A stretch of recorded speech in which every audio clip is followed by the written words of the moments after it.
What is up, guys? Welcome to episode number 1 of a brand new podcast brought to you by Mr. Honda and John himself. I am that Matthias kid, or the Great Team K now, rebranded.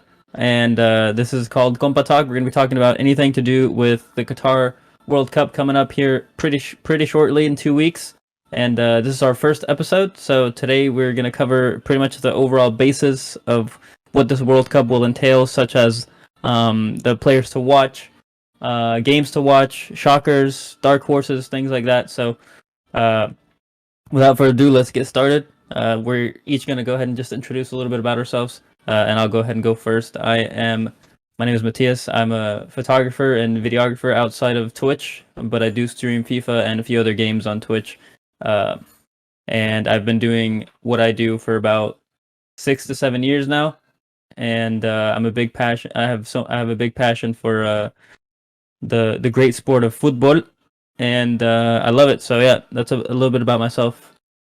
I guess I'll go next. My name is Jonathan, or John, as a lot of people like to call me. I'm a streamer on Twitch. So I stream anything from footballing reactions to watch parties to FIFA, just anything of that sort. Obviously, football is one of my biggest passions that I currently have at the moment, and I really enjoy doing it. So it's kind of goes back and forth with whenever we're on streaming on Twitch. We discuss a lot about football. We have a lot of talk and stuff like that. So that this might be a great idea to kind of show out to everyone else. So that's a little bit about me. Honda, I guess, want to introduce yourself? All right, my name is Honda First Times H1T. Right, my actual name, I'll give it to you guys right now, Jose Luis Gonzalez. But the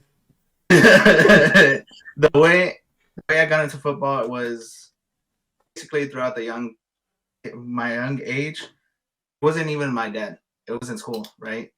Saw the other kids playing soccer, as we call it over here in the United States. But it just seemed like a sport that I wanted to get into, invest into, and now I'm here, right? But mainly what I do is I do watch-alongs for this sport itself. I do it for other sports as well too, American football, basketball, etc. Right? Just a little bit about me.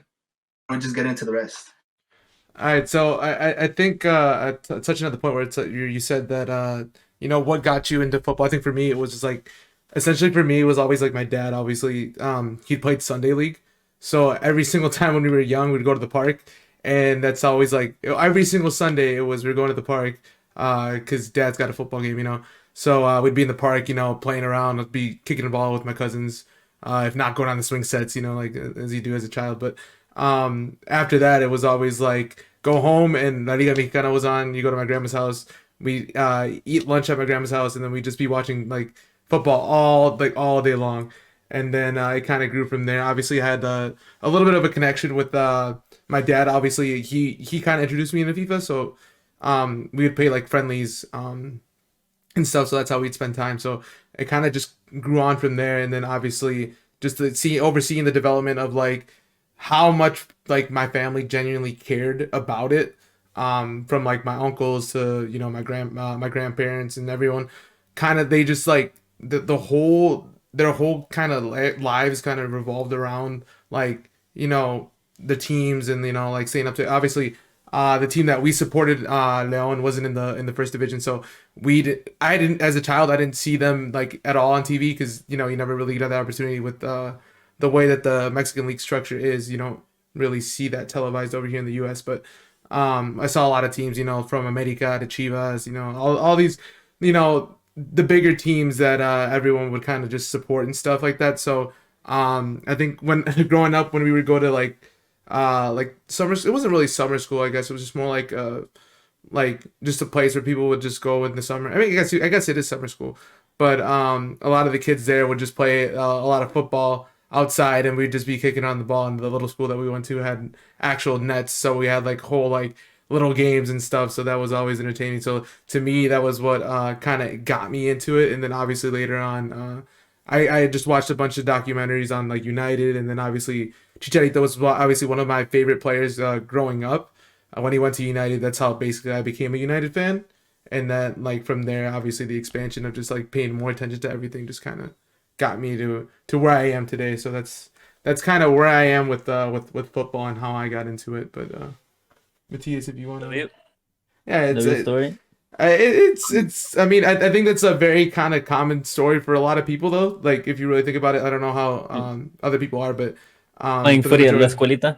yeah, it's like it's that kind of stuff. You know what I mean? So it's like it's Not not the story, like but it's still a W story. That's the thing. no, but that's the thing though, because I feel like a lot of people can relate to that. Because I think growing up, you just get you either because your family got you into it, or because you grew up playing with a bunch of friends, during Yeah. like recess or whatever. So I think that's Yeah. it's a very like typical common thing for people to get, or a way to get I think introduced into football. for me, I think I don't even remember how I got into it, bro. I just remember I had been playing since like I can remember. The youngest I was already playing, and just kind of kept my love for it ever since. And I still play to this day. And obviously mostly everybody that plays it likes to or enjoys to watch it as well. I know some few random people that for some reason either just like to watch it but not play it, or vice versa, and it's weird. But I enjoy watching it, and everything that has to do with football or soccer, I'm all for it. I think the first World Cup that I actually remember watching vividly um, was the 2010 World Cup.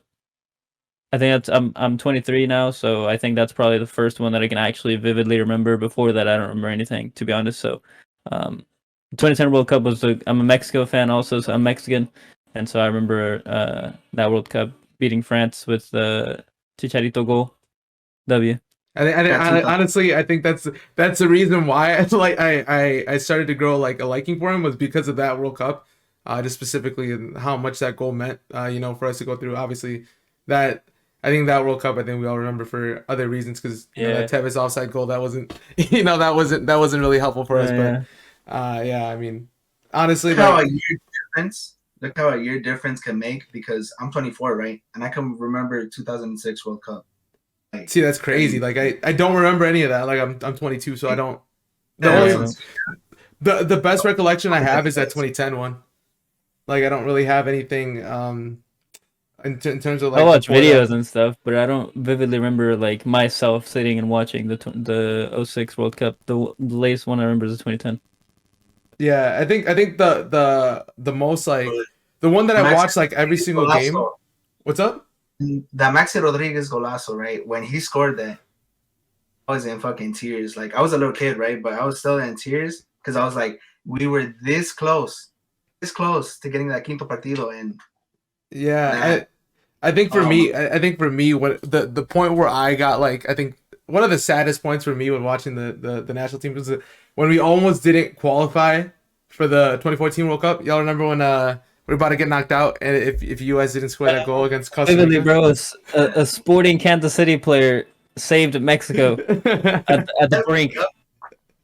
No, but that's the thing. Like, dude, I think that night I was my parents were at work. I was just watching the game by myself, but I was in the living room. I was literally on the borderline of tears that we weren't going to qualify, and then And I was just pissed, man. I was just furious that you it was actually happening. We were like 2 minutes away from not making it to the World Cup. you see, Dennis yeah, kept it alive, and Zuzi brought it home for us. yeah, but American brought it to it Mexico. it was kind of funny because you see the feed in the feed, like it both screens of both games. They got the dual broadcast.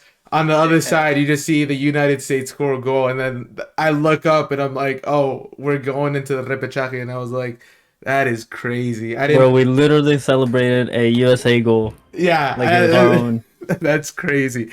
But no, We that's couldn't just do it like. for them, though. We couldn't do it for them. But I Versus, think. Yeah, we didn't return the favor, man. USA. Sorry, not sorry, honestly. No, but I think that's just like that just kind of like shows the amount of like care that you have for the sport, because obviously there's a lot of people that care about it, or they say that they care about it, but when it comes to stuff like that, man, like it brings out a different side of emotion of you that you just didn't think that you would have, or a genuine reaction that you would think you have to something like that. And it's something like that's just great. Like for me, the 2014 World Cup, I think I vividly watched all the games. Like it was all the games that I watched like during that summer. It was crazy because during that summer it was my freshman. Oh, it was going into my freshman year that next year, but we were having like practices for the upcoming season. So I would go to practice in the morning, catch the games on the way back on the bus. I'd be watching the games on the bus on the way home, walking home from the bus, to my house, and then I'd just be sitting there and I get home and I turn on the other games. I think the saddest part was, that penalty that we had obviously conceded, but I think that's The no era penal, famous yeah, last second elimination. because we were so close, man. Like we were legitimately so close, and when Giovanni scored that goal, man, I thought we were that was actually gonna be it. Like we were done. We just had to solidify the back, and we were gonna be fine. But obviously things didn't go our way. We fell apart. We fell apart in 3 minutes. Yeah, it's crazy. We would have taken it to penalties, right? They didn't have Tim Cole in the keep. They had Sillison in the keep, and Sillison is not good at penalties. As long as we scored all of ours, and Ochoa would have gotten at least one. Yeah, but in that case, it's like it's a case of what ifs, because obviously you don't know, because they pulled that where they pulled Sillison in extra time, to put in Krul to save the penalties. So they could have done the same thing. We don't obviously that strategy worked for them in that game that they had, but it's not. It's not something that we could be like guaranteed. Let's like they say. Let's see what Qatar is gonna bring for not only the Mexico national team but all the other nations. And on that note, Qatar is the first World Cup that is done close to Christmas time, as far as us in the U.S. in winter time. So it's interesting to see how that's gonna take effect on all the players, and whether. Obviously we've seen some already fall off because of injuries, and that's obviously sad to see. And I think that wouldn't have happened had it been in the summer. Obviously, it's impossible to do it in the summer due to the extreme heat. But I'm curious to see how it being in November, December months is gonna affect different teams, and what ways it's gonna affect different teams. And I think for me, one of the biggest things that could have been prevented was at least take a break between, like, I don't know, 2 to 3 weeks before the World Cup prior to that. That way we allowed the other people, to not get injured. Like the fixture congestion that we just had, like these last couple weeks, and given like this last month, people were playing, Saturday, Wednesday, or Tuesday, Wednesday, and then back on Saturday or Sunday. And that's just a lot of playing time with no rest. And a lot of these teams are going to prioritize the season. Obviously, they know that the World Cup is coming, but they also have to try to put themselves in a good position for between that month that the World Cup is taking place. They have themselves a good spot for when everyone comes back. They can continue to compete for obviously their domestic leagues and in the Champions League and whatever competitions they're in. But I think that fixture congestion has just caused everyone to feel like there's a lot of extra pressure that didn't need to be added. So if they would have split that up a lot better, I feel like we wouldn't be in the position we are now, where a lot of people are missing the World Cup based on the 2-week injury, So it's kind of unfortunate, but I'm interested to see, because we still have we have this weekend left. I think this is the last weekend. This upcoming weekend is the last weekend that we have the leagues being played. So who knows? Like, if someone could get injured this weekend and all this might change. So. But there's a lot of players that are out right now that currently wouldn't be out. I think most, if I'm not mistaken, I think most national teams are done with national friendlies except for Mexico. I don't know why we're still friendlying. I think because most of our players, because the Mexican league's done. I think that's why the Mexican league of the MLS is done, and most of our players are being comprised from that, unless they're pulling them early just to get some extra chemistry. We still have 2 national games left, which is crazy to think, because you have 2 weeks. Yeah, you have 2 weeks to the World Cup, and you're still going to play 2 national games. If you go back to right before the 2014 World Cup, that's exactly where we lost El Chapito Montes at his prime, because we were doing friendlies for absolutely no reason, like 6 days before the World Cup. Yeah. So I feel like hopefully nothing happens in these next 2 games where we lose someone else due to a friendly, because I think these 2 friendlies, I think, like I said, I think we're the only nation that's still doing friendlies with people, and so I mean, hopefully nothing happens to any players of any of the nations that we're going against, either whether it be us or Iran, or who else? Who was the second other team we're playing? It was Iraq and Sweden. Yeah, Sweden, yeah. So I mean, I guess Sweden doesn't really matter, but let me take you guys back to our aspect, right? Let me take you guys to the Qatar aspect of it.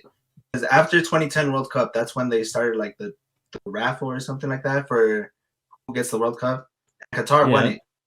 we're going up against USA and I think a few others, right? USA, it would have been nice because we would have done it in the summer. It would have been normal, right? Although now with COVID, I don't know what happened, what would have happened there. But when they said Qatar, right, won it. First of all we're thinking of is, oh, the money paid for it. FIFA was corrupt, blah blah blah. Right? Second of all, I knew they weren't going to be able to play in the summer, so they're going to move it towards the winter because it's way too hot. And it's like, why not just move it to somewhere where it's like could actually do the World Cup properly? And they're struggling with stadiums still. Like, their stadiums are not done yet as of today. Which is kind of it's minor details and stuff like that, but Yeah. it's crazy. I just think it's crazy how a lot of the controversy in this World Cup's obviously like, the human rights stuff, and the amount of people that have passed away sadly because of the extreme conditions that they're being forced to work in. But I feel like there's a lot of other reasons as to why it just shouldn't have happened and it should have been moved. But I also understand that there's a lot of things in the background that we probably don't know about that is probably prevented them from actually doing that. So it's not something that we want to happen. And obviously I don't think anyone really wanted a World Cup during the wintertime because that whole aspect of it just kind of throws everything off. You think World Cup, you think summertime, you think, going outside yourself and then playing yourself and doing all this other stuff. And a lot of us here, obviously it's wintertime for us. So we're all inside, waking up really early. It doesn't really feel like a World Cup. You know what I think? I think that, just maybe since we've never experienced the World Cup during these months before, or this season, the holiday season before, I think that just maybe if this is a good enough World Cup that it could be like some of our favorite World Cup because of that. Like you're around, you got Thanksgiving, you got Christmas, any other holidays that other countries celebrate, but you got a lot of things to celebrate in between the time that the World Cup is being played. And so that's more reason to have more family around, be closer to your loved ones, things like that. As to where if it's in the summer, it may just be you and your close immediate family. So Yeah. it may actually end up being a good thing as far as the vibe that it gives off, because it's it's Christmas, it's Thanksgiving, you're close to a lot more family that you don't usually see and get to spend time while watching the World Cup. So it may actually end up being a good thing. Hopefully it balances out how everything in the universe should be, right? If there's something that's very bad, the vibes of this World Cup has to be very good, right? At the end of the day, if it's just okay vibes, but the shit that was happening, this is going to be remembered as one of the worst World Cups, if not the worst World Cup to ever exist. Yeah, it's one of those situations where you're hopeful that everything goes well, and obviously people remember iconic moments from from World Cups in itself. So we just gotta hope for that we get an iconic moment like that. Obviously there could be a moment, because obviously if you look at the way that the groups are laid out and the way that the knockout stages could play out, it could play out to where it's Messi, Ronaldo in the final. So you don't really know. I mean, anything can kind of happen, but we'll see where everything's. Guys, let's talk about the groups. Now that you said the word groups, how about we all go through? I'll list out the groups, and I want you guys to give me your predictions of the top 2 qualifying into the next round out of every group. All right. All right, let's get it. All right. We'll start with the Group A, which includes Qatar, Ecuador, Senegal, and Netherlands. Honda, who do you got out of these 4? Got Netherlands top of the group, Senegal second, because Ecuador, although they did qualify kind of good, I don't see their squad depth being as good as Senegal's. Senegal has had people in Europe. They're basically bringing in all their European starters. And they have more individuals. Sadio Mane, the big name. Mm-hmm. It's there. John, who do you got out of Group A? I think Netherlands is definitely top in the group, but I think that second spot can be a toss-up. I guess it all really depends on how Ecuador and Senegal play against each other, but I think Senegal edges it a little bit. I know they have a couple players out because of injury, but I don't know if Ecuador has enough firepower to kind of get through Senegal. I mean, not that Senegal is a world beater, but Senegal is one to hold their own. So believe in Byron Castillo putting down Sadio Mane. I mean, we'll see. I mean, it'll be interesting, but I don't know. I think it's gonna be a tight race. I mean, I think everyone probably assumes that Qatar is not really going to make it out the group. I mean, their Yeah, group the isn't thing really is like favorable. Qatar is like, obviously nobody has Qatar going through, but at the same time, it's like their host nation. You'd expect them to put up as much fight as they can. So you never know. I mean, I also have Netherlands topping the group, and I think Ecuador is gonna find a way. These last few games that I saw that they played before the World Cup, they didn't look as good as they did when they were in the actual qualifiers. So that kind of throws me off a little bit. But I think in the World Cup they'll find it again, and I have Netherlands first, Ecuador second out of Group A, It's just crazy because with I think they'll Qatar, find it. right? Their last Copa America, they played the Copa America, not the last one, but I think it's the one before that, and they looked very solid right there versus Ecuador. I think they were in the group, Paraguay, and then a few others. I'm Yeah, like, okay, they have some potential, but will it be enough for this World Cup? Probably not. I don't think so. It could be a case of where this World Cup is kind of a stepping stone for them to continue to get better, and then obviously look forward into different World Cups. But I just don't really see them getting much out of this group. I mean, they could get. I feel like they could get a point. They could scrape a point off out of Ecuador or Senegal. But well, it's just I don't think they'll do anything against the Netherlands. I think everyone kind of has them sweeping it. But I mean, even Senegal, hey, they might draw. So I don't know. It's an right. interesting group because it's kind of tight at the top. Well, so overall, we have Netherlands first, and it's between Ecuador and Senegal for that second place spot in Group A. So let's move on to Group B. We have England, Iran, United States, and Wales. This is a much closer group than the first one, I think. Let's go with John first. Who do you got out of Group B? I got it's definitely a hard one, because Wales in any given day they've done well in other competitions, and you would think Bale just winning MLS Cup this past weekend and coming in with that momentum. I mean, that might be nice, but I think England topped the group, and I think the US will take second, because Wales and Iran, although they are very solid teams. I think it is going to be a difficult group to get through because it's going to be it'll be a fight to get for that second spot. So it could be in between. That last World Cup, Iran literally was maybe 4 minutes away from knocking out Portugal and going through themselves. So you never Exactly. know with So Iran either. yeah, and I'm not counting them out, but and that's why I mean like that this second spot will be a toss up, but I think the U.S. will edge it, depending on how healthy their roster is. But I know that I feel like they have the potential there to be able to get through. So I'll go with the U.S. in second spot. Honda? Yes, I think you come back to me because I'm still thinking about that group. Honestly, it's a toss up. All right, let me go what Honda thinks on this. I have England topping the group, and I would like to see US go through because during a World Cup, man, honestly for me, like all the rivalry between Mexico and US kind of goes away during the World Cup. I support all the CONCACAF teams. I want all the CONCACAF teams to succeed. So as much as I want the US to succeed and get out of that group, I honestly feel like it might be England and Wales coming out of that group. I just I don't think they'll have enough to get through. I have them actually losing to England. I have them losing to Wales, and then I have them beating Iran. So it may not be enough for the boys in stripes this time. Yeah, and I think it could be one of those things again where they are going to be missing players because obviously Miles Robinson is out with the injury that he suffered during the season earlier in the season, but that obviously kept him out for the entirety of the World Cup. So that's a big injury for them at the back. So we'll kind of see where they are defensively, and that's what I mean. That's why I think it's going to be a Yeah. toss up. It's a hard group because I think defensively you have to be solid. Because every team here has the firepower to be able to get a couple goals in. So, Oh, for sure. Key aspect, right, for the second place or for second place in that group, if they could edge a point off of England, they'll probably be in the next round because although you guys may be thinking Iran, okay, last place, right? They still kind of have a solid squad. They almost knocked out Portugal, right?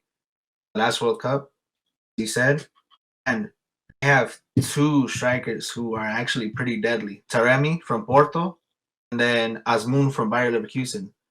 They're Yeah. two goal scorers who, like, if you give them one chance, it's done. It's lights out. Oh yeah. Will they get those chances? Who knows, right? So I'm gonna go England. I'm gonna go the U.S. because Wales. This is their first World Cup in a while.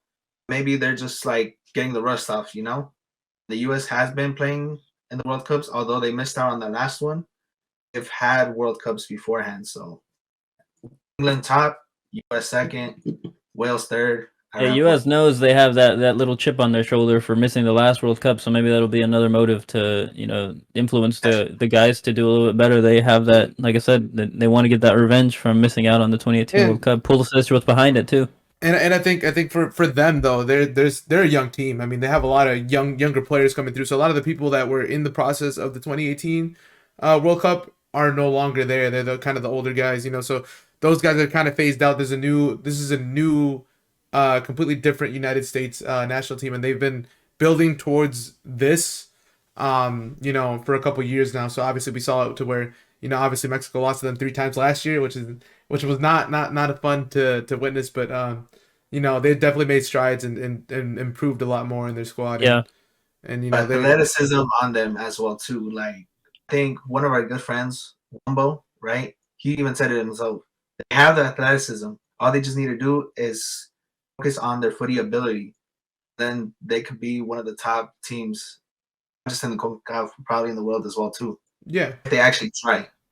Yeah, no, for sure. They definitely have potential, and I think this specific World Cup we'll see kind of the introduction of them, and I think in 2026 they might be able to pop off and might actually do something in that World Cup. But I think this is just a stepping stone for them to continue their development and to continuing to get better. So we got England first and United States second out of Group B. Overall majority is what they say. Moving on to Group C, Argentina, Saudi Arabia, Mexico, and Poland. Let's see. What do you guys think here? Us Mexico fans. Argentina's gonna top. I think we all kind of know that. They haven't lost. I think I'm still correct in saying they haven't lost a game, right? I forget how many games there are, but I was kind of worried too much on Honda's reaction, bro. You see his reaction. He got nervous as soon as I said the group, man. Not feeling confident. No, but I think Argentina's yet to lose a game, and they haven't lost a game in a couple of years now. Yeah. So that going into the World Cup, that's gonna be one of the things where it's like, can one of these groups or one of these teams, take a win off of Argentina? I don't think so. I don't think any of the teams in this group have enough power to be able to do that. But Argentina first. I think the big decider, the massive decider, is our first game against Poland. I think whoever, if we edge a point, it's to see who can get a scrape off of Argentina, because I think we all assume that Saudi Arabia is not really going to bring much to the table in terms of being able to damage either Mexico or Poland. So it'll be interesting to see. That first game is going to be the decider of this group, who takes that second spot. Obviously we did the miracle in 2018 where we were able to beat Germany, and Germany got eliminated. But it'll be interesting to see if we can get that win against Poland. Can we continue that that extra motivation into taking that Saudi Arabia, and then obviously getting that Argentina game. If we can get something out of it, but we'll see. I think I'll go second with my predictions. I'm gonna go ahead and say, actually, that point that you were talking about against Mexico, Poland being the first game of that group for Mexico, I think that if somehow, some way we get a tie out of that, we manage to get a tie out of Mexico, Poland, I think that would be actually damaging both Mexico and Poland moving into the last few games, because I think one of those teams knows that winning that game will pretty much seal your way through. So I think a tie is like leaving you both on the chopping board there. So I think someone has to risk it. I think they both know that winning that game will pretty much seal your way through, as long as you continue doing things correctly throughout the rest of the games, and obviously counting into the fact that you're going to lose to Argentina, because they know that they probably will, or having that knowledge in the back of your head that it's okay if you do, knowing well, as long as you win the first game, you'll be through. So I think if they tie, it'll actually put more pressure on both sides, and it'll actually damage them a bit. But I have Mexico beating Poland in the first game, and that sealing our way through the second place in that group, and obviously Argentina first place. And then I actually have Saudi Arabia coming in third somehow, some way, Oh. and Poland fourth.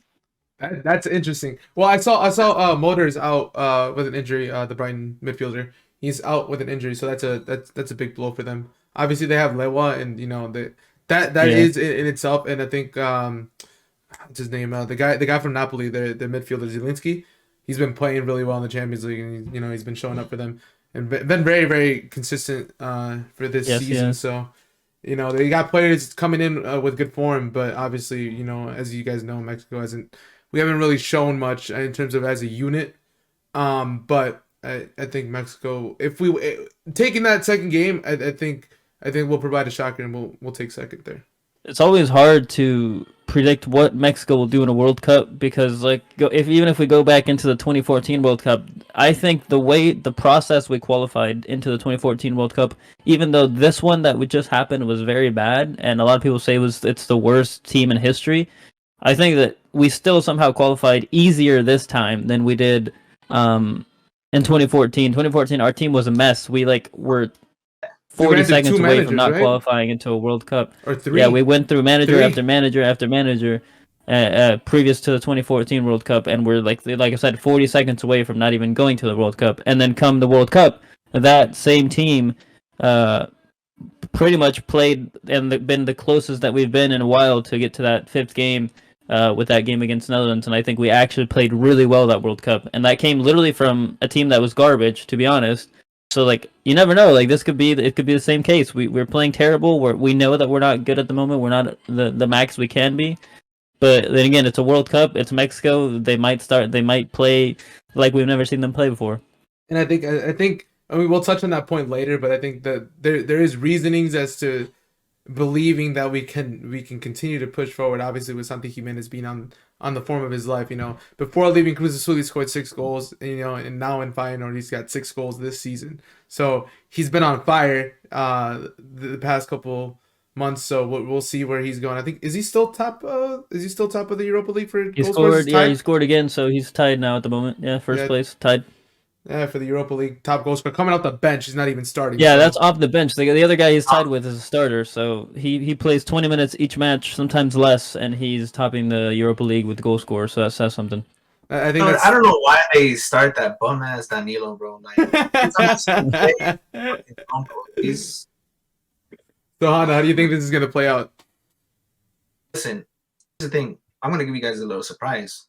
Poland beats Argentina, right? They tie Saudi Arabia, they lose to Mexico. Mexico beats Poland, they beat Saudi Arabia, they lose to Argentina. Argentina and Mexico are gonna go through. Argentina up top, Mexico second, Poland third, Saudi Arabia fourth. But Poland is gonna be Argentina. That's the surprise. Wait, so that would put Mexico and Poland at the same points of groups. So you're saying we would go through thanks to goal difference? No. Mexico beats Poland and Saudi Arabia. 6 points. That puts it on 6. Okay, so Poland loses to Mexico. We have the same points as Argentina. It would be the goal difference. That puts Argentina first. Okay. I think the big decider there is how many. It's not even to make fun of Saudi Arabia, because I feel like you can't ever take any team lightly that is going into the World Cup, obviously. But you think that it's just whoever scores the most goals on Saudi Arabia is the one that's going to go through if we are level on points. So you kind of got to hope for that you score a lot of goals there, but it's to see who can consistently get that. And that's another thing Mexico has not been doing. So we'll see. We've not been scoring goals, so we'll see. Moving on to Group D. They scored 2+. They fucking put 3 in 15 minutes. So yeah, you never know. All right, we'll move on to Group D. We got France, Australia, Denmark, and Tunisia. Who do you think going through, Matthias? I have Denmark topping the group.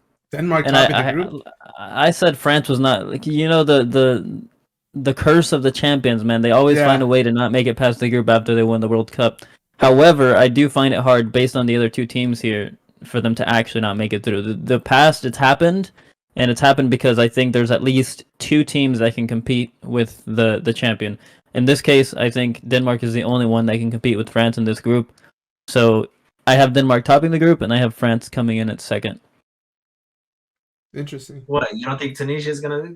No, I think Tunisia's gonna walk out of there and get 0 points, man. And No, be yeah. honest. Hey, However, I'd say that does happen. Denmark being first, France being second. That would put us, if we qualify in second, that would put us against Denmark instead of France. So that's something we may actually look forward to happening if that is possible to happen. no, Denmark has been a tough opponent for Mexico, like the past. They have, yeah, but I think it's easier. It's an easier opponent. That one of those that you'd rather have. It's not like none of them are easy, but I would rather play Denmark than France. Yeah, and I think that's the case for a lot of people. But I think for me, I think where the curse comes in for me would be Mexico beating France in the knockout stage. I got France topping it, Denmark coming second, Australia third, Tunisia in Like what happened to Brazil last. in 2006, right? Yeah, I think for them, they will get the curse. Obviously, catches up to everyone because in the last what was it, the last four, every single winner has been knocked out either in the first round or early on in the knockout stages. So I got France going first, Denmark second, then Australia, then Tunisia. But Honda, how do you? That's the prediction a lot of people have. So it's not a prediction that's far off because I think most fanatics have that prediction. Yeah. You go risky. This will probably not pan out at all whatsoever. But I gotta make things a little bit spicy, you know. Denmark first, Australia second, Asia third, France last.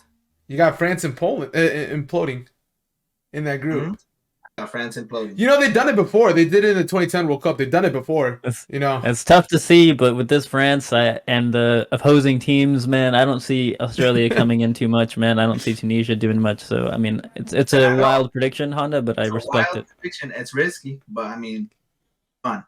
Put some spice into this, right? It can't just be the regulars. We like the spice. Hey, speaking of spice, Group E, man, Spain, Costa Rica, Germany, and Japan. This might be the most the tightest group out of all of them. I think, in my opinion. This is a group. I think this is the group everyone's considering the group of death, really, because Germany. I don't really consider it the group of death, and I'll give my reasons later. But okay. Well, the thing that people are saying is this is a very close group. Obviously, because Spain is a very good side, Germany a very good side. Costa Rica could give a surprise in any World Cup, and we saw that in the 2014 World Cup. So they're not any pushover, and I know they haven't been playing well recently. They can still give a surprise here. Germany obviously want to come back with a redemption. I know they lost their manager that they've been that's been at the helm for the past two World Cups. So this is a new installation of a Germany that we don't know really what's going to happen with them, but this is a mixture of a young and an old team. So we'll see where they kind of land, and then obviously Japan is obviously very, very solid in all the World Cup participations that they've had. So I think I have. And it's such a good team, man. Yeah, such a good team. I got Spain topping the group, and then I'm gonna go with Japan second. Germany missing out. Germany missing out on a hair, and then Costa Rica in last place, but. I think that's how I have the group. Matthias, how do you have it? I'll hit you with some more spice now that we're on this spicy group. I have Japan topping the group. I have Japan beating both Spain and Germany. We saw what they did with Brazil. They lost by 1 goal in the last minute to Brazil. Brazil is a contender for most people to win the World Cup this year. So, I mean, they can hold up with Brazil. They can definitely hold up with Spain and Germany. Obviously, we saw what they did against Belgium. Unfortunate what happened in that second half, but it shows that they have it. They have the power to do it. They can do it. They've done it before. And so I have Japan beating Spain, I have Japan beating Germany, and I have Japan beating Costa Rica. So putting them in an undefeated first place, and then I have Spain in second. Nice. Hannah, how you seeing things playing out? All right. You guys say that it's kind of a close group, and I kind of understand, right? But at the end of the day, we're looking at Costa Rica right now, and they're going through a renovation of players and stuff like that. Mm-hmm. Brian Ruiz, this is the last World Cup. I think it's Joel Campbell's last World Cup, if I'm not mistaken. Unless he has one more in his bag, but I doubt it. I really doubt it. And like most of their players, they're coming in from the Costa Rican league. Like some from Europe. The ones in Europe, they're kind of old. So I don't see them like getting a point. I see them getting Ooh. 0 points in this group, Costa Rica. Just for the simple fact that it's a new squad. They barely beat New Zealand 1-0, right? Don't get me wrong. New Zealand is pretty decent, but Up the Manos. Shout out to Manos. Shout out to Manos. But I have Japan first, Germany second, Spain third. The only reason why I have Spain third is because, like, okay, both Spain and Germany are going through renovation process, but I feel like Germany has had a little bit more of a solid team throughout, and Spain has, from what I've seen during like the Euros, qualifiers, and stuff like that. When they play on the pitch. Yeah, no, for sure. All right, moving on to Group F, we got Belgium, Canada, Morocco, and Croatia. This is an interesting group too, because I feel like I don't know. Is Davies confirmed out, or is that muscle injury that he suffered over the weekend? The injury he just picked up this weekend. I don't think it's something too big, but I also don't know. I just, based on what I saw and what I've been reading so far, I don't think it's a threatening injury as far as leaving him out of the World Cup, but it's still like insecure, so we don't know. Yeah, because I think it'll be interesting because depending on how big of an injury that is, that'll be kind of a blow for them. I know the injury beforehand scared him because literally that could have kept him out of the World Cup. Yeah.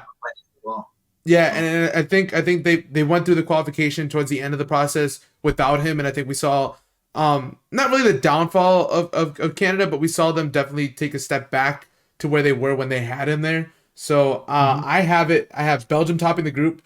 I don't, as much as I want to see Canada do really, really well, I don't think that they're going to have enough power to get through Croatia. I know Croatia's an older team, but I feel like Croatia has just enough to scrape by into the next round. Canada in third, and then Morocco in fourth.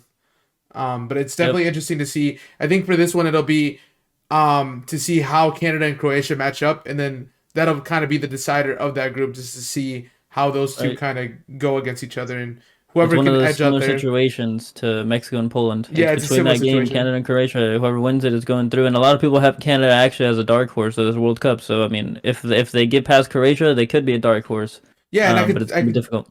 I could see them being fully healthy, how they could be a dark horse, but I think with knowing Alfonso is not completely cleared of injury and having that doubtfulness in there, we just don't really know how it's going to pan out. So it's definitely one to see. But Honda, how do you think this group is going to pan out?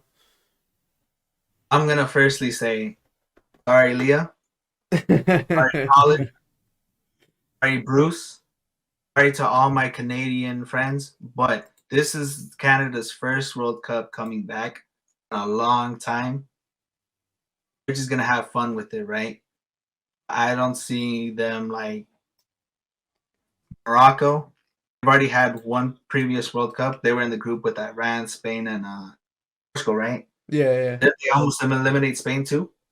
They played good games against the big hitters in that team, but I don't really recall if they did well in that World Cup. I think they tied with Spain in that last game, or Spain won last minute also with something like that. Because that group was very, very close. That group was very, very close. Like anybody could have made it through. But sorry to my Canadian fans. Like as much as I want them to go into the next round, because they're like a dark horse, I don't see them getting past to the next round. Do I see them getting a win in this group? Yes. Do I see them making it to the next round? No. That's why I have Belgium up top, Croatia second, Canada third, Morocco fourth. All right, yeah, I am not going to add much to that because I think we all have the same prediction. I have Belgium first and Croatia second, and that's pretty much as easy as it gets. I do think Canada is going to beat Morocco, and that might be their only win of that group. But yeah, same thing. I'm going with Belgium first, Croatia second. All right, moving on to Group G. We got Brazil, Serbia, Switzerland, and Cameroon. Honda, you want to give us a start? Brazil got lucky as hell. They almost got the same group. If it weren't for Cameroon, if it were Costa Rica right there, exact same group as the last World Cup. This time, interesting. This time, however, Switzerland's not making it through. It's going to be Serbia. Serbia has more of a solid team this time around they had before. Switzerland are kind of losing players here and there, right? Shaqiri is not in the form that he used to be, right? I think he's still going to the World Cup. If I'm not mistaken. He is. Yeah. He's not in the same form that he was in the 2018 World Cup. However, you know what? World Cup is probably where he plays the best. Yeah, I was about to say, you never know with Shaqiri, because I mean, I got multiple opportunities to see him with the Fire this season, and he is a very, very good player. He's a very complete player, but I think he definitely thrives when he puts on that Switzerland jersey. So I think for him, he plays a different level of football every time he steps on foot to any major tournament, whether that's the Euros or if that's the World Cup stage. You know, I feel like he does do a lot for that team during the big tournaments, and he does show up. So we'll see how he does. But listen, if you don't have Brazil up top, I don't know what Zaza you're smoking, right? What weed you're smoking, but this one's a little easier to predict. Yeah. Yeah, just like how it looks like on Google, right? Brazil, Serbia, Switzerland, Cameroon. You're gonna leave everything untouched. That's exactly how it's gonna end. How it was drawn. Drew. I think for me, I'm gonna go Brazil, Switzerland. I'll swap Serbia around and Cameroon, taking last. Yep, I'll do the same. I think that's how I have it, because I feel like Switzerland, even though they, like as you said, you know, Serbia is a very good team. You know, they have a lot of potential in that squad. But you saw what Switzerland did to France, man. Yeah. It's possible. Serbia and Switzerland, you know, it's in between them two. And I think that's another. There's a lot of groups in this World Cup, I think, where it's like it'll be two teams, and depending on that result is who goes through. Because a lot of these headers, these top headers of the group, you can see there's one team that's clearly over the top of every single team here, and there's a lot of teams, you know, fighting for the scraps of who takes that second spot. So I think there's another case of another group being in that way. So moving on to Group H, we got Portugal, Ghana, Uruguay, and Korea or South Korea. Who do you guys have? I'll start with this one. I have man, I had when the draw happened, and probably like 2-3 months after the draw, I had Uruguay topping that group easily. Uruguay, the Garra Charrua at a World Cup is just different, man. They give everything they have. They fight for every single ball. They don't leave any 50-50s without giving it their all. However, the way they've been playing, I attended the USA versus Uruguay game in Kansas City. Bro, I just don't see them the same way that I saw them the first time. They're close to when the draw was made and during the qualifiers. I hope that if they can step it up again during the World Cup, I have Uruguay top of the group and Portugal second. Only if they can step it up. If not, then it's going to be the other way around. Portugal first and Uruguay second. Got a bunch of old heads. I'm just saying. Suarez. Yeah, but these old heads are still still compete though. These guys are finishers. That is one thing that I will say. Even though their attacking force is a little bit older, you know, obviously they have Suarez and they got Cavani. Darwin Núñez is an interesting one. I don't know if he's actually going or not, but it'll be interesting to see if he does go, to see what role he kind of plays in between with those forwards, because I don't know if they'll play him on the left and then just kind of go with the two striker partnership up there. But we'll kind of see what they can provide for us. But I think Portugal tops this group. I think it'll be interesting to see what South Korea do, because I don't think they're not a pushover either, and I think they're very good. But I think if Uruguay still had Ronald Araujo, I would take him second. But I'm gonna take South Korea second, Uruguay third, and Ghana and unfortunately taking the last place. Listen, everybody is saying the Spain, Costa Rica, Germany, Japan one is the group of death, right? Yeah. I'm calling this one a group of death, right? Okay. Because here's the thing, right? Although Ghana, the way that they came through, it wasn't looking too good, right? I think their games haven't been too good either. In World Cups, they're basically what she said about Uruguay. They give their all. They give their 100%, right? And like, what was it? 2010 World Cup, they eliminated USA. They went on to the next round, and they almost eliminated Uruguay. That powerful Uruguay with Diego Forlan, Luis Suarez when he was young, and all that. That times are past, Honda. Ya supéralo. No, I think that's a good point though. And I also think, based on what John said about South Korea, I think they aren't a pushover if Son recovers and he's able to go to the World Cup. If he doesn't, then I think all of these teams will beat him. You think so? To be fair. I think so. But the thing is, they beat Germany last World Cup. They were the reason why we went through. Yeah, but they had a Um, player like Son though. yeah, but arguably, how much did he really provide for that team during the World Cup? He He provided scored quite a a goal bit. in every game. I mean, yeah, He's present. he's a crucial part. He's a crucial part to the team, but I feel like that there's more That's to just them than just Son as an individual. Because that obviously, one guy from Valencia, Kim Min Jae or something like yeah, that. yeah, yeah, that guy's pretty solid Uh, too. a few others too, right? You But know, I'm gonna go Portugal, Uruguay, Ghana, and then South Korea. Portugal, All Uruguay, right. Ghana, and South Korea. That's interesting. All Definitely right. interesting to see. I know we have our predictions down. There you have it. That's predictions coming from all three of us here at Compa Talk Podcast. We have written down our top 10 players to watch. However, I think we should narrow it down to like top 2, top 3 for each of us to try to get this podcast out to you guys. I'm going to start. I'm going to go ahead and give you I have 10 written down, but I'll give you 3. I think players to watch here in this World Cup and players that have the ability to shine through. Number 1, as a Mexican, I want to say Santiago Jimenez. If he is taken to the World Cup, which sounds crazy to everyone just watching and who doesn't know Yeah, what's going on behind the scenes at the world for Mexico side. Behind the scenes, there's a whole bunch of crap going on. It's all sorts of a mess. Raul Jimenez is injured at the moment, but El Tata Martino wants to wait until last second to see if he can take him. If he takes him, that he's going to leave out Santiago Jimenez, even though we have a player like Funes Mori who literally deserves to not even be considered I want for to touch this on World that. Cup. I want to touch on that in But the next based on segment. him, based on Tata Martino having that favoritism towards a player like Funes Mori, he's not going to leave him out. So he's either going to leave out Raul Jimenez if he doesn't recover, or if he does recover, which it's looking like.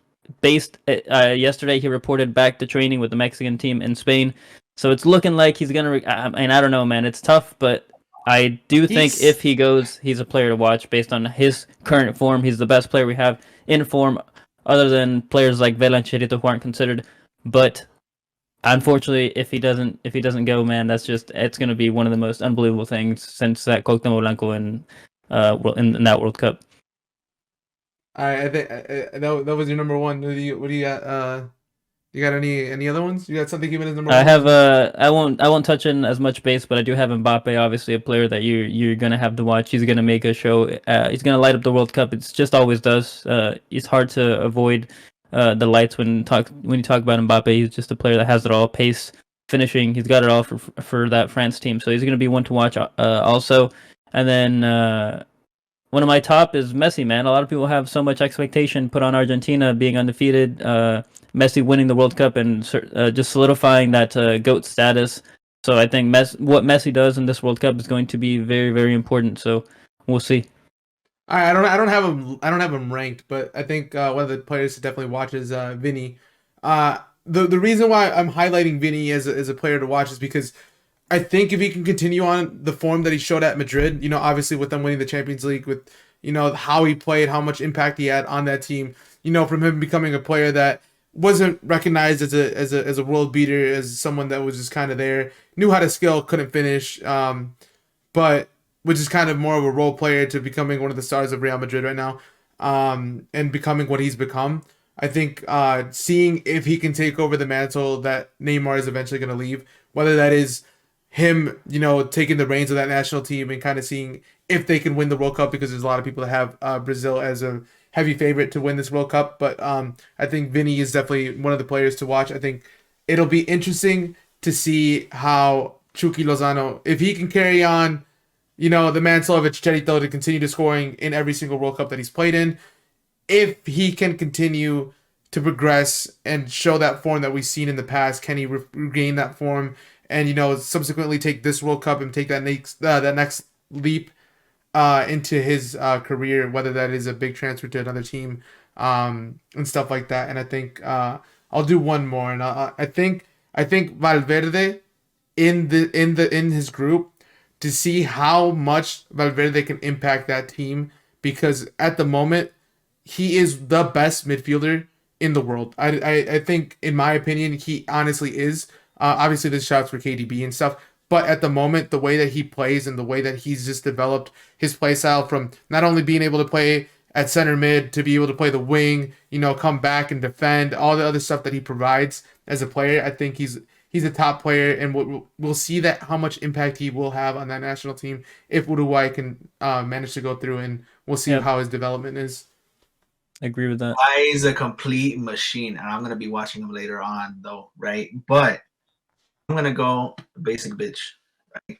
I'm gonna go basic right now because there's some old heads that this is gonna be their last World Cup. Right? Messi, for starters, 1,000th game could be his 7th World Cup game, right? This one, and if he wins it, he's gonna consolidate himself as the best player of all time. There's no doubt if he wins this World Cup, right? 2, Neymar. If he wins the World Cup and he gets a Balón de Oro, there's going to be talks between him and Ronaldinho, who is the best of all time for, like, who's the most... Oh, what's that word that I'm thinking of? Like consistent or, like, provides more of an impact? Like, it's out there. Like, people want to be him, right? Yeah. And then, lastly, I'm going to go with KDB. Because this could potentially, like, if it's not his last World Cup, it's going to be his second and last World Cup. And Belgium, this is their last shot at this golden era that they have. So their defense is not looking too well. They still got Courtois, but KDB, they're going to rely on him. I think for me, like the whole Belgium talk of their golden generation's always been like, we've had conversations of like, oh, Belgium, the dark horse, but as much as they did do well in the previous World Cup, but we need to see the evolution of this team to where it actually hits, and I just don't think that we're ever gonna see it. But I think it's interesting to see what KDB can bring to that team because we know how much of an impact player he is for Manchester City. So it'll be interesting to see how if he can be the one to take the reins and lead that Belgium side to do something great. So. We'll definitely see. But on that topic, I want to hit on the topic. I want everyone to pick a team that they think is going to be the dark horse. So for me, I think the dark horse of this tournament is going to be Uruguay. I think Uruguay. I know I had him knocked out, and it was kind of a toss up between. Man has him knocked out, and then he has him as dark horse. Listen. I flipped on my. I'm flipping on my statement. I think I'm going back and putting Uruguay going through, but I think Uruguay as a dark horse is interesting because a lot of people don't really see them, providing much, with their strikers being as old as they are, and obviously Ronald Araujo being out. But I think that they could still provide something to where if they could shock a couple teams here when they go through. So we'll kind of see, because I feel like that's a good matchup between them and Brazil if they take that second. Yeah. I think they'll give Brazil a good fight. Match. So that'll be a big game for them. So we'll kind of see where that goes. But I got a dark horse easy, man. Like I said. A team that can compete with all the teams in their group, and I think a team that will win all of their groups. I believe in them. A lot of people don't, but I know what they're capable of, and I think Japan is going to be my dark horse. I have them going first in their group and probably past that fifth game. Interesting. As you said, Matthias, right? Japan, if they get a second place, it could be Denmark, it could be Australia, it could be France, and I could potentially see them winning. But let me go with somebody else, somebody different, right? Because I want to have everything the same, right? Oh, I'm gonna put Senegal up there. If they make it past the second round, and if they somehow make it into the top of their group, going up against Iran, Wales, or USA, and I can see them potentially beating them, and they can make it into the quarterfinals. That's not a bad. Yeah, that's another one. That's another one that I mean. I think that it depends on how these groups lay out because obviously that second spot is where we'll kind of see, and there's a lot of groups like that in this World Cup where we'll see where it kind of swings one way or the other. So I think it's definitely an interesting one.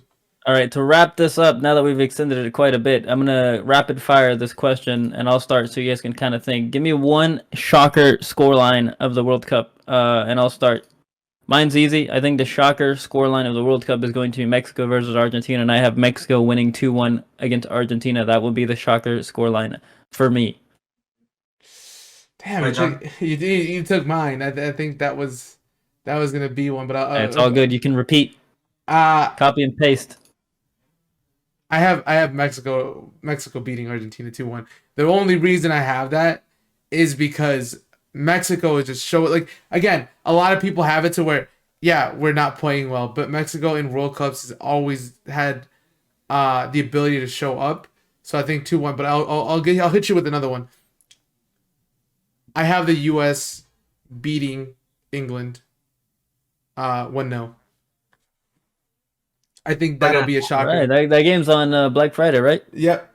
No, that game's on Thanksgiving. Right. That game's on Thanksgiving. That'll be a big pickup for USA if that's possible. I think because it's Thanksgiving, and I think they know that it'll be massive for it's written in the stars, man. I think they get that 1-0 win, and I think they scrape through with that. So I think that'll be a shocker for England, because I don't think a lot of people have them losing to the United States. So, all right, Honda, your thoughts? Listen, you're gonna laugh at me, but I'm saying Australia 2-1 France. Australia 2-1 France. Hey, yo, now that I think about it, Australia was in the same group in the 2014 World Cup with France, and they did well. That's when Cahill scored that banger. Yeah, they did pretty well. They held up, so it's not completely out of the water, but it's definitely one that's a little iffy for some other people. All right, one last thing I wanted to touch on, though. I just wanted to get your guys' thoughts on this whole Tata thing in terms of our national team, because right now I think we're looking kind of like a joke, the way that we got it lined up, because I know Tata is essentially waiting to see last minute, can Raul make it? And I think what I heard was Raul was saying that if he feels like he's not going to make it, he'll step aside. He already said like 100% he's not going to force himself to try to make it through, knowing that there's guys that definitely deserve an opportunity. So I think there's a lot of like bad... I say we give our quick thoughts on this, and then our next episode, probably towards the end of this week, maybe we'll do a whole episode based on this matter. You know what? Yeah, we can do that. We can do that. I think just a quick thought. I'm just gonna say I think it's absurd the fact that before we move on to the next episode at the end of the week, I'm gonna leave it with I think it's absurd that Chicharito's not going. I'm gonna leave that there. Having players that are in shape that aren't injured. Not even considering them, and whether it be a personal reason or a reason on the pitch, it doesn't matter. When you have a player that's good, you need to take them, and they're on form, especially when you don't have other players that are on form at that same position. It doesn't make sense, but that's where I'll leave my thought. Honda's getting up and leaving. From he's standing up because he's frustrated. He's standing up because he's frustrated. He's putting on the gloves and he's calling out Tata Martino right now. There we go, Honda putting on the gloves. I'm gonna take this segment unserious, all right? In the ring. Tata Martino, if you are watching, we'll have you live against Honda on the zone. We'll put you on a car. We'll put you on a car with Canelo. Winner takes Funes Mori. So I'm serious. Nah, but on a real one, like, he doesn't even want to be on this national team. It's been there for like 2 years, not wanting to be there. And like, why didn't you just play how you played in the beginning, though? That's the thing. Yeah, I think that's one of the things. Like, Funes Mori just can't go, man. If later on this week we find out that Funes Mori's in the last in the 26-man roster, I will be upset. Oh, he's gonna be there, bro. He's gonna be there. I swear, it's gonna be so. All right. Hey, yo, let's call it a wrap. We'll I think for next episode we'll do a full segment on the Mexico squad. With all of us being Mexicans and Mexican supporters, we'll do a whole segment on that. But I think we're gonna call it a wrap here. Thank you guys, all of you who listened to Compa Talk. We're hosting this podcast during the month of the World Cup, so we'll have new episodes with new updates, things that happen throughout the World Cup games, and live reactions, obviously, from Honda on Twitch. I think he's already confirmed that, so if you guys ever want to watch that, Honda will be doing live reactions. I'll drop all the I'm sure there'll be other Discord stuff. So all of our links will be down below in the comments or wherever they are. You'll find them. And thank you guys for watching again. John, any last words, Honda? No, just thank you guys for taking part of this. Obviously this is something that we wanted to do for for this World Cup. So I'm glad to have Hey, yo, you guys. before we end and before Honda says his last words, I think for the next episode, I think it might be interesting if we try to do it live on Twitch and have feedback from other people as we're Oh talking. yeah, no, for sure, for Um, sure. so we I may do think the next one live on live. Twitch and then just pull a recording for YouTube. So look for that. Yeah, and We'll I put all think the links in the description below. Don't worry about I it. think I think we're also gonna try to get a couple guests in between some of the segments. So it'll be us three. Us three are the main panelists here, so we'll always be here. But we're gonna Get have different people we're for gonna different get groups. yeah we're gonna get a couple other people, maybe one or two guests later on in a couple other episodes to get their thoughts and opinions. You know, because obviously our Sweet. community is so big. So yeah, it's one of the plans. But Han, any last words? Púrmela, Tata Martino. And on that Hey, note, yo, thank there you you guys have it. yeah. On Thank you that guys for note, listening. Compa Talk. It's been a blast. Good little first episode. And again, like I said, we'll see you guys probably towards the end of this week. We'll confirm later, but probably towards the end of this week for the second episode, a full segment on what's happening behind the doors of the Mexican national team 2 weeks from the World Cup. All right, guys. Peace.